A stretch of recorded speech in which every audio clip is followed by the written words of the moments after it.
How to recover deleted Instagram messages.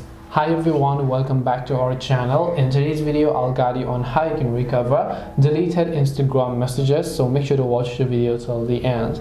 In order to recover deleted Instagram messages, all you have to do is, let's say you open up Instagram. Now I'm not talking about viewing unsent messages. Let's say you just happen to delete a specific conversation with someone like this. The whole conversation is basically deleted. How do you go ahead and then actually recover those? Well, Instagram still does offer you one way that you can actually recover those, and that is just simply download all of your data, but this might take a lot of time. For this, you have to just come to the profile page, tap the three lines option, go to your activity.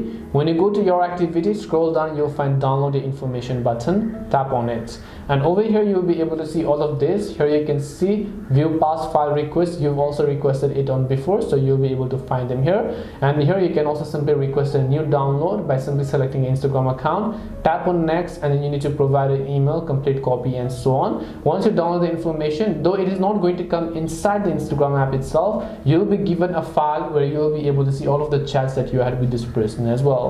And this way you can go ahead and then basically view your deleted messages. Hope this video is very helpful. If you have any questions, feel free to leave them down. Thank you for watching till the end of this tutorial, and see you soon in the next video.